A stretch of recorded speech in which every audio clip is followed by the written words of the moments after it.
Olá pessoal, espero que todos vocês estejam muito bem. Nesse vídeo de hoje, nós nos dedicaremos a comentar sobre alguns fenômenos ondulatórios.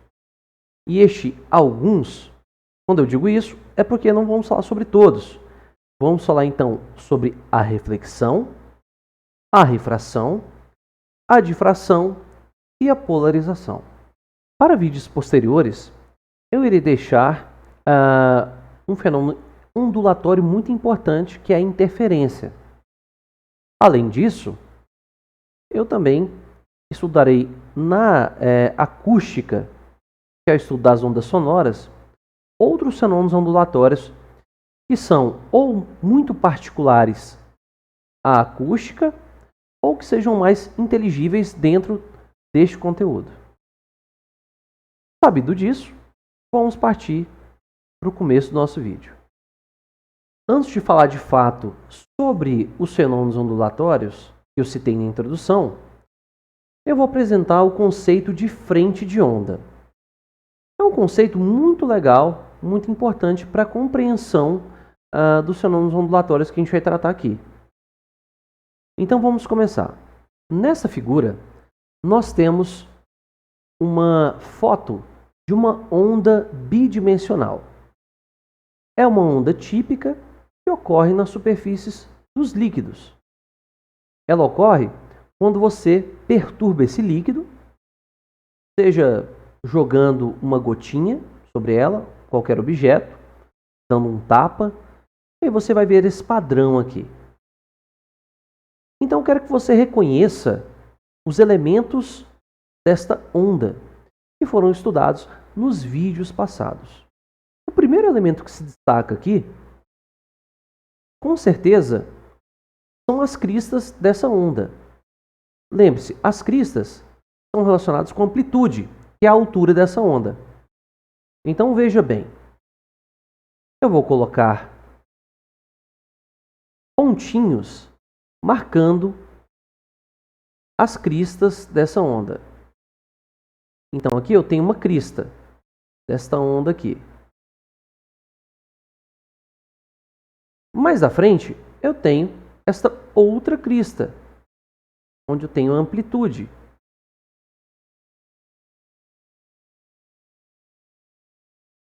Beleza, né? Acho que vocês entenderam a ideia.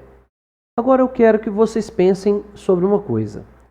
O que eu posso dizer sobre a relação que todos esses pontos amarelos têm entre si e todos esses pontos vermelhos têm entre si?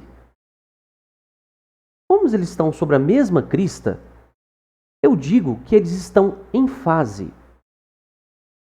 Eu vou passar uma linha preta sobre eles para marcar este fato. Então eu digo que todos estes pontos amarelos aqui sobre esta crista estão em fase. E a mesma coisa eu digo sobre estes pontos que estão sobre esta crista. Todos eles estão na mesma fase. Mas o que eu quero dizer com fase da onda? Eu posso, por exemplo, dizer que como aqui se trata de uma onda circular e ela surgiu aqui neste ponto, você pode dizer que todos esses pontos amarelos estão à mesma distância da geração, né? Ou seja, da fonte desta onda. Então, este conjunto de pontos que estão à mesma distância do ponto de onde surgiu essa onda, eu digo que são um conjunto de pontos que estão em fase. Da mesma forma, esta outra linha preta aqui, passando sobre esses pontos vermelhos, todos eles estão à mesma distância do ponto de geração dessa onda. É uma maneira de você entender o que seria a fase da onda. Note que eu poderia seguir esse raciocínio se, em vez de ter escolhido as cristas, eu tivesse escolhido os vales, que são os pontos mais baixos dessa onda. São esses buraquinhos que você vê. Chega o momento da gente observar um outro elemento da onda. Vamos lá. Eu disse que todos esses pontinhos amarelos se relacionam entre si pelo fato de terem a mesma fase. Da mesma forma, todos esses pontos vermelhos entre si estão na mesma fase. Qual seria a relação entre esses pontinhos vermelhos e esses pontinhos amarelos? Se esses pontos amarelos estão sobre uma crista e os pontos vermelhos também estão sobre outra crista, sabemos que a distância entre duas cristas é o que eu chamo do comprimento de onda, denotado pela letra lambda. Enfim, eu posso dizer o que é uma frente de onda. A frente de onda vai ser o conjunto de todos os pontos que são atingidos ao mesmo tempo pela mesma fase da onda. Então, todos os pontos que estão na mesma fase estão sobre essa linha preta. Da mesma forma, todos os pontos que estão sobre esta outra linha preta também estão em fase. Então eu digo que esta linha preta representa a minha frente de onda. Em outras palavras, eu digo que a frente de onda, né, então é o conjunto de todos os pontos do meio que, num determinado instante, são alcançados, são atingidos pela mesma fase da onda. Logo, a distância entre duas frentes de onda consecutivas é justamente o próprio comprimento de onda. Isso facilita bastante a compreensão da frente de onda. Para auxiliar no estudo da propagação desta onda, eu vou definir aqui um elemento puramente geométrico que irá nos ajudar nesta tarefa. Este elemento é o raio de onda. Então, ele vai indicar para nós a direção e o sentido de propagação dessa onda, tá? E ele vai formar com as frentes de onda, que são essas linhas pretas aqui, um ângulo de 90 graus, tá? Então, se eu pegar aqui, como essas ondas são circulares, é claro que partindo do centro, né, qualquer linha que passe pelo centro sempre irá formar um ângulo de 90 graus com as nossas frentes de onda, que são essas linhas pretas. Então, as linhas verdes indicam o raio de onda, tá? Esses raios de onda são elementos puramente geométricos que vão indicar a direção e o sentido de propagação das ondas. Então, se elas são geradas aqui, né, elas irão se espalhar e se propagar do centro, né, para fora, sempre. Nós utilizamos aqui esse exemplo de uma onda bidimensional, tipicamente que acontece na superfície de um líquido. Mas também há outros exemplos. Eu vou citar aqui, no caso, né, de uma frente de onda que não é circular, como essa que a gente apresentou, mas uma frente de onda reta. Isso, é claro, acontece quando nós estamos trabalhando em duas dimensões. São os casos típicos. Agora, se eu estiver trabalhando em 3 dimensões, podem surgir aí as frentes de ondas plana e as frentes de ondas esféricas, né? Isso aqui acontece em 3 dimensões. Então é isso aí. Temos uma pincelada bastante detalhada no que vem a ser a frente de onda. Agora que a gente sabe o que é uma frente de onda, a gente vai estudar o princípio de Huygens. O que ele quer dizer para nós? Vamos dizer então que esta reta vermelha aqui represente uma frente de onda. E que todos esses pontos verdes, né, como sabemos, estão sobre uma crista, estão na mesma fase. E isso é o que nós vimos anteriormente. Agora consideramos que no instante de t igual a zero, eu vou considerar aqui, zerando o meu cronômetro, t igual a 0 segundos, que cada um desses pontinhos aqui emitam um sinal. Eu vou colocar aqui, eu coloquei pré-desenhado, uma vez que eu sou péssimo para desenhar. Então, eles emitem um sinal no instante t igual a 0 segundos. E no instante posterior a zero, essas fontes secundárias aqui, esses pontinhos verdes, gerarão ondas que alcançarão regiões ainda não perturbadas por esta frente de onda. Agora, passando uma reta sobre as cristas dessas ondas, eu claramente verei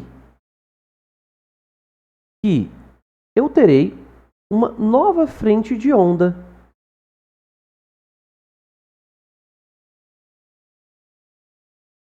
E esta frente de onda terá, é claro, vários pontos que estão em fase e servirão, por sua vez,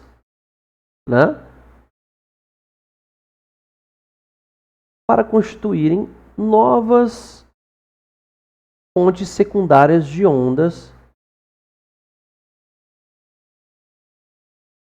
E assim por diante. Enfim, eu posso enunciar o princípio de Huygens, que diz que cada um desses pontinhos aqui que estão sobre a frente de onda constituem-se por si só uma fonte de onda secundária, que vão produzir, todos eles, ondas que têm a mesma direção de propagação da onda original e também a mesma velocidade. Vamos, de fato, entrar no estudo dos fenômenos ondulatórios. O primeiro deles talvez seja o mais intuitivo para nós. Reflexão nos lembra retorno, é uma volta. Então, uma vez que uma onda é emitida, ela bate ali numa barreira, ela retorna ao seu meio de origem, eu vou dizer que ela sofreu uma reflexão.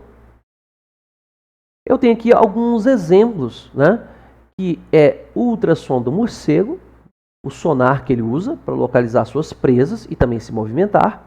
Então ele emite um sinal, ele emite uma onda, essa onda bate no seu alvo, há a reflexão desta onda e ele consegue localizar a posição desse objeto que ele está procurando.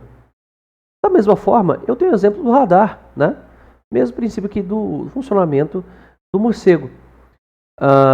Você tem a emissão de uma onda, esta onda bate num obstáculo e retorna para o seu ponto de origem. Isso é reflexão. Bem, mas nós temos que mostrar um pouco mais do que isso. Há características relacionadas à propagação dessa onda. A gente sabe que uma onda tem uma frequência, que tem a ver com a fonte que a produziu, ela tem um comprimento de onda e ela também tem uma velocidade. A gente sabe que, pela equação fundamental da ondulatória, que nós já vimos em vídeos anteriores, a velocidade da onda é o comprimento vezes a frequência, lambda vezes f.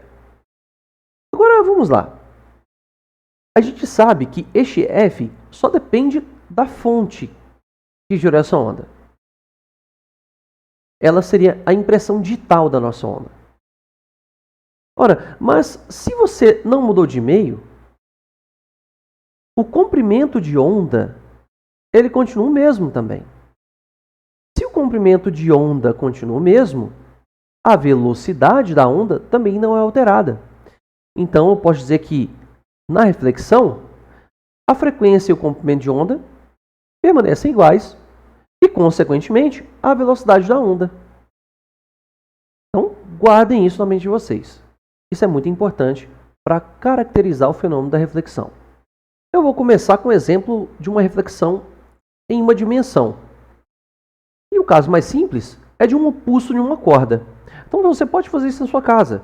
Pega uma corda, amarre ela na parede. Nós teremos essa primeira situação, que é a reflexão de uma corda numa extremidade fixa. Este pulso, você vai notar que quando ele encontrar a parede, ele vai bater nessa parede.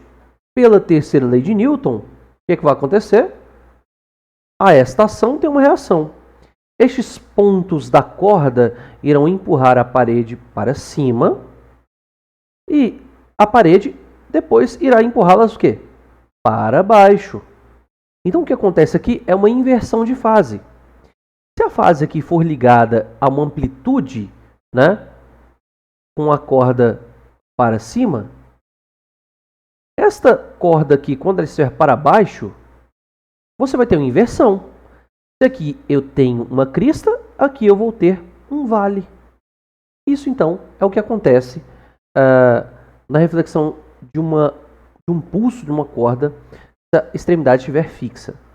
Por outro lado, você pode enxergar uma outra situação, que é, em vez de ter a corda fixada num ponto, você ter ela livre aqui. Você ter como se fosse uma argola, um anel, prendendo numa haste. Quando você enviar um pulso, este pulso ele não irá encontrar resistência. Então, na sua reflexão, ele até continuaria para frente, mas como não há espaço para ele se propagar, ele acaba voltando e este pulso refletido ficará na mesma fase. Então, não há inversão de fase. Certo? Então, quando eu tenho uma extremidade que não é fixa, uma extremidade móvel, a reflexão de uma corda vai ter um pulso refletido sem a inversão de fase.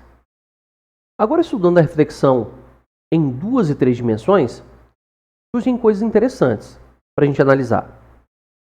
Então, vamos descrever os elementos que aparecem nessa figura. Aqui, primeiramente, eu tenho esta linha horizontal. Seria a interface que vai separar este meio aqui de cima para um meio aqui de baixo. Pode ser uma parede. Tudo bem? Em segundo lugar, eu tenho esta linha pontilhada aqui. Eu vejo que essa linha pontilhada forma um ângulo de 90 graus com esta interface. Eu disse que poderia ser uma parede. Não é à toa que esta linha pontilhada, formando um ângulo de 90 graus com esta superfície, vai ser a minha normal. Normal, a gente sabe que se refere a uma direção que forma um ângulo de 90 graus com a outra. Olha, vimos esses 2 elementos e agora vamos partir para a onda. A onda, na reflexão, a gente analisa ela em 2 momentos. No momento que ela incide e no momento que ela é refletida. Para representar essas 2 situações, eu tenho aqui as minhas linhas vermelhas que representam as minhas frentes de onda. Lembrando que a distância entre 2 frentes de ondas consecutivas eu chamo de lambda, que é o meu próprio comprimento de onda. Eu tenho isso tanto na onda incidente, agora aqui, quanto na onda refletida. Ou seja, ela bateu aqui nessa superfície e foi refletida. Para nos auxiliar na compreensão da direção em sentido de propagação, a gente criou aquele elemento geométrico que a gente falou lá atrás, e são os raios de onda. Aí eu posso associar, então, aqui para a onda incidente, um raio de onda. E este raio de onda sempre forma aqui, ó, um ângulo de 90 graus, um ângulo reto, com essas linhas da frente de onda. Da mesma forma, o raio de onda que é refletido também, né, continuará formando um ângulo de 90 graus com as direções das frentes de onda. Agora eu posso ver claramente que estes ângulos aqui envolvidos, né, dentro deste triângulo, onde I é o raio de incidência, né, desta onda, a soma de todos os ângulos dentro de um triângulo vai ser de 180 graus. Então é claro que este ângulo aqui, se este vale 90 e este vale I, este aqui valerá 90 menos I. E isto vale, né, porque é simétrico para este lado. Este lado vale o R. Isto aqui vai valer 90 graus menos este ângulo R. Consequentemente,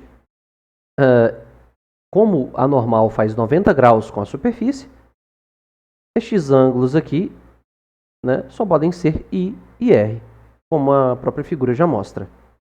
Espero que vocês tenham entendido. Agora vejamos uma coisa bem interessante. Vamos pensar no seguinte.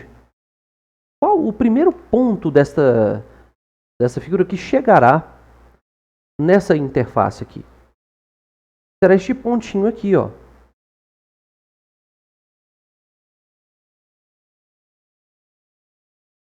O ponto que eu vou chamar aqui de P1. Este vai ser o primeiro ponto a encostar. Vou chamar ele de P1 nesta linha preta. Fazendo o prolongamento deste movimento que ele faz, ele é justamente este ponto aqui, ó. Se ele é o primeiro a chegar, ele é o primeiro a sair. Ele será este ponto aqui, ó.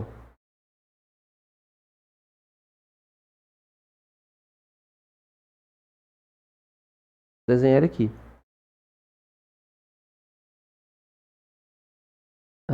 Não sei se vai ficar bem alinhado, mas essa é a ideia. Vou chamar de P1'.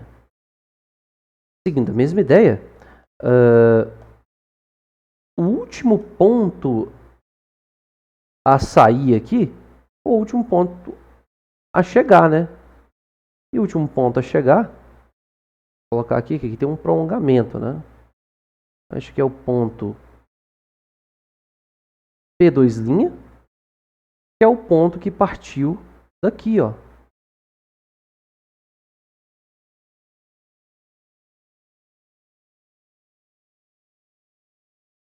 É o ponto que eu vou chamar de P2. Este vai ser o último ponto a encostar nessa parte preta. A gente pode ver isso bem facilmente. Então, eu vou copiar tudo que está aqui para cá, para a gente ver essa figura que eu desenhei, né?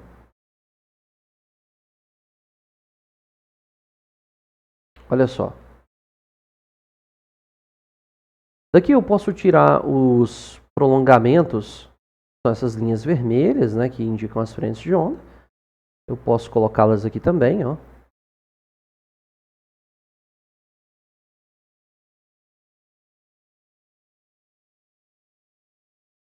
E formam um ângulo de 90 graus com o deslocamento deles, né?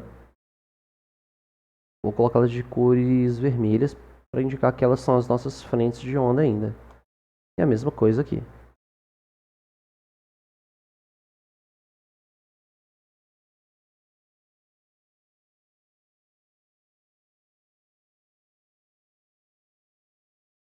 Pronto.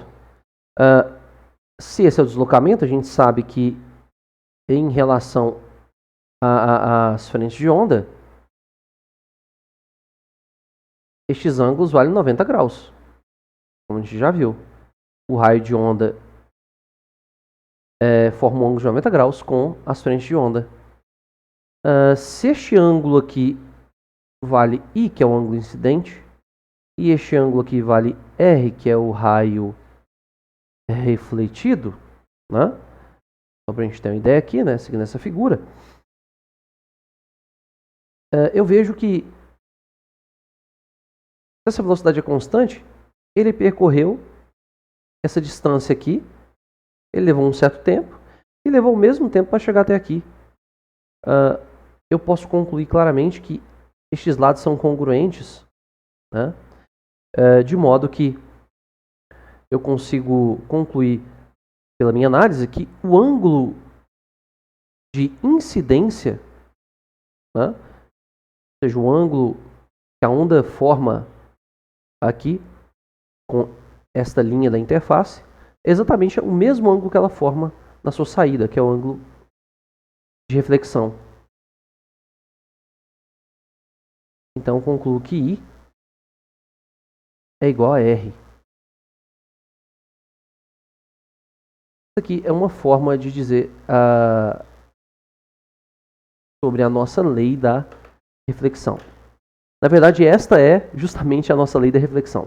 Nós voltaremos a ver isso aqui na óptica. Então, na óptica, a gente consegue mostrar isso de uma outra maneira, utilizando o princípio de Fermat. Logo, resumindo a